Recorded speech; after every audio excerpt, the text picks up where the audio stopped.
And then one day, boom, you don't see your grandma ever again. Like she's gone. And the most appropriate response to that would seem to be, what the mwah?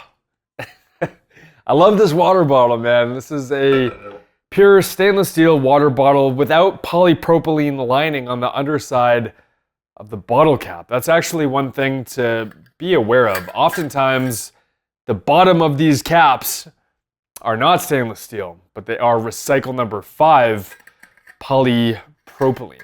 I uploaded a video a few days ago talking about a day where I had inspired a pharmacist named Ryan, not least because I was drinking out of this bad boy, which contains distilled water. And in that video, I must say, like as an INTJ robot, I did get quite emotionally invested. I started to get a little bit emotional towards the end, and it was really just a cry to you to see yourself as a node in a network and as somebody who can really profoundly impact other people. And I hope you do see yourself as an influencer through osmosis of the actions that you take and of the people that see that in your periphery.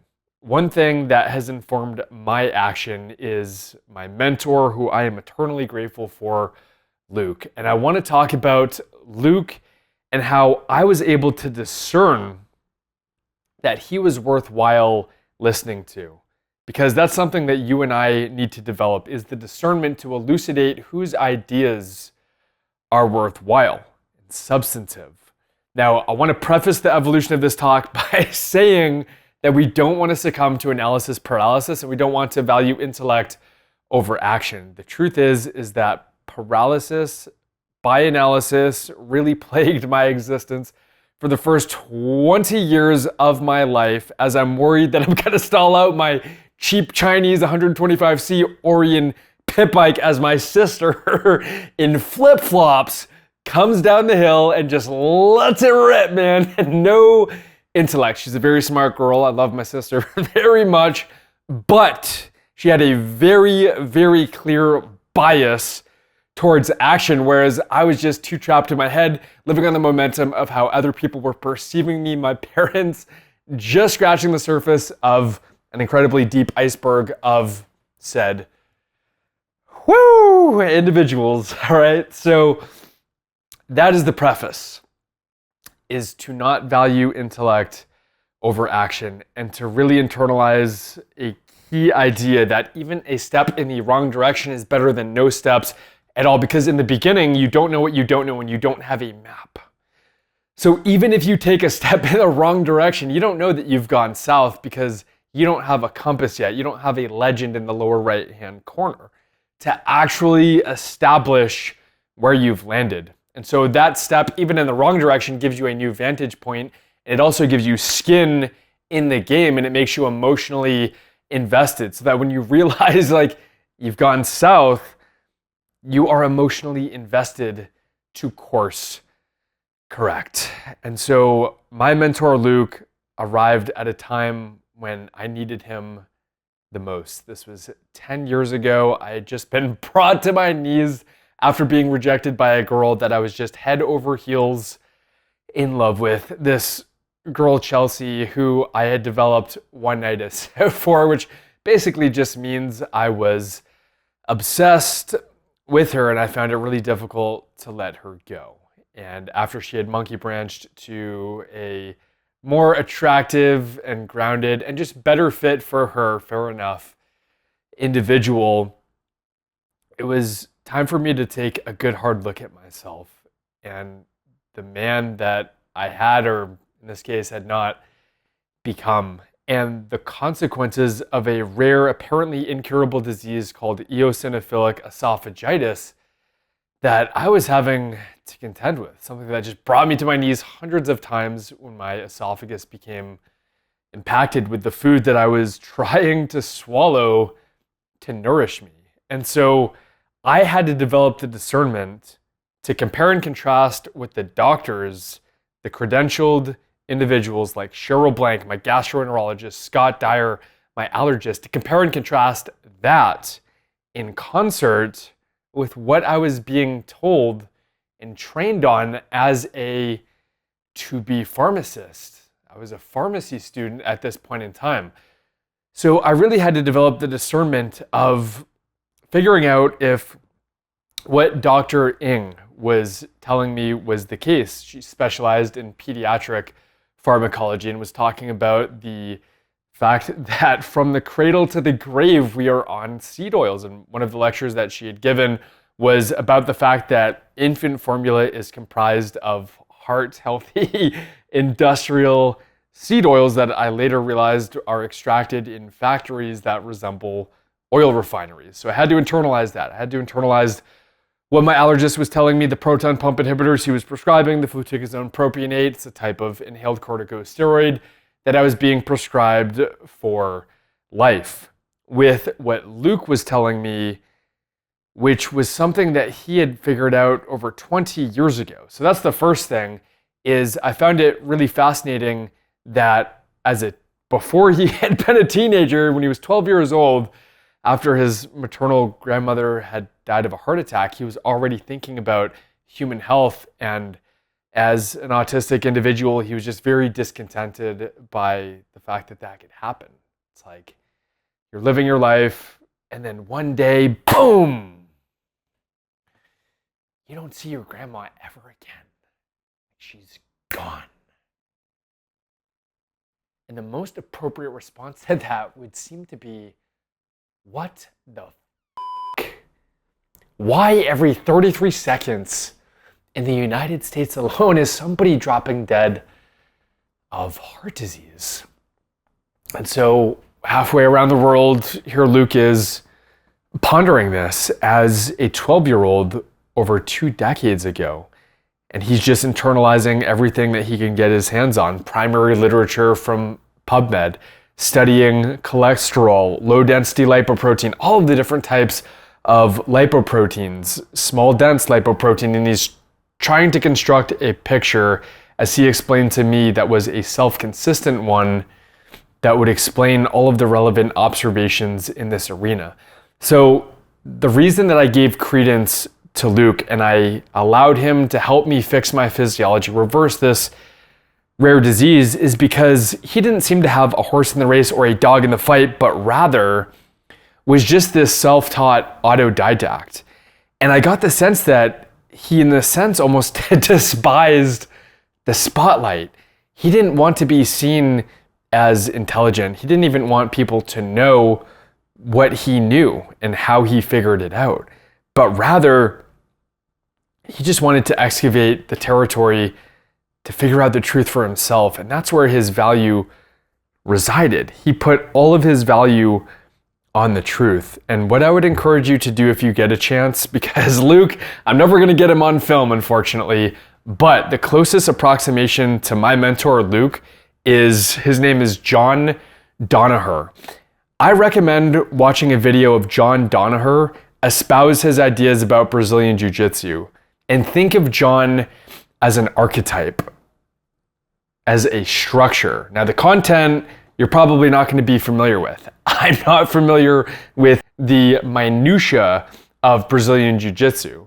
And so on the surface, you might think, well, how can you discern that John Danaher knows what he's talking about? But just do yourself a favor and watch this guy and realize that he's basically the Luke of Brazilian Jiu-Jitsu, just somebody who you can tell clearly has an innate passion for that which he's studying. And so the archetype of John, of Luke, it's really conserved. It's the same type of autistically obsessed and internally motivated in an effort to elucidate the truth type of individual. And I found that to be really powerful. And even though the doctors who had told me to take these medications had gone to school for an impressive amount of time, they were really just handing me the map that they had memorized. The difference between them and Luke is that Luke was a progenitor. He actually architected his own map, and it was one that I found incredibly compelling by the age of 13, figuring out that merely oxidized cholesterol was injurious to the endothelium and could render downstream atherosclerotic deposits and plaque buildup. That is a really profound epiphany to have when you're 12 years old. And so I just wanted to excavate the totality of knowledge that he had to offer and improve my physique, follow his training regimens, and optimize my physiology, giving him the benefit of the doubt. So I took the map that he gave me and I just followed it. I just followed it and I blazed my own trail called Find Your Freedom. And I became the man who is capable of inspiring someone, of this guy, Ryan, the pharmacist who I'd worked with and made that video about. And that's so cool. It's so cool that you can actually do this and be a node in a network and have this innate charisma and enthusiasm that you exude just because you've lived it. And having been through the ringer, been to hell and back, been brought to my knees, left unable to speak, barely able to breathe, now on the other side of that, and having gone seed oil free, emphasizing saturated fats, it's been a journey that I'm so grateful for and more than happy to pay forward the benefit of that to other people. So if you watch John Danaher, you're going to get a sense of my mentor, and it just, their personalities are very, very similar. I want to show you a screenshot actually of a conversation between me and my mentor, just to give you a sense of the unique approach that he takes to figuring things out. And interestingly enough, as I'm inspiring this guy, Ryan, the pharmacist, and we're going down the rabbit hole together, and in real time, I see him purchasing products consistent with, for example, the amino acid chelated magnesium bisglycinate chelate that I'm advocating for.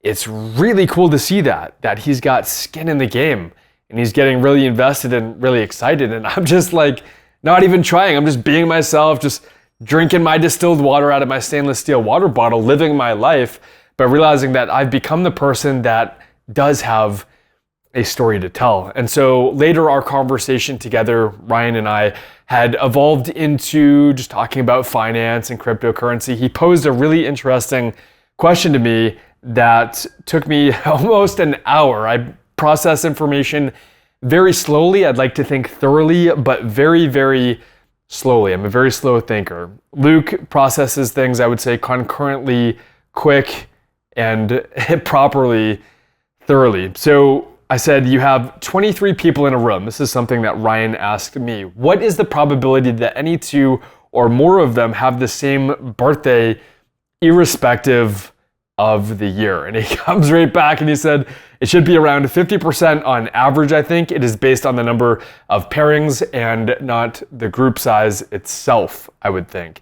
So at around 23 people, you should expect a 50% chance of two or more people sharing the same birthday. And I just asked him how long it took him to determine that. And he basically said less than 10 seconds, and that probability theory is quite simple. So again, I'm not surprised by the fact that Luke figured this out. I think if you polled a lot of people and you said, is it A, 2%, B, 10%, C, 20%, or D, 50%, very, very few people are going to say 50. And of the ones that do, they perhaps either got lucky because they thought you were trying to trick them, and so they're going to overestimate the percentage, thinking that you're posing a counterintuitive question, i.e. they didn't establish the answer de novo, they just guessed.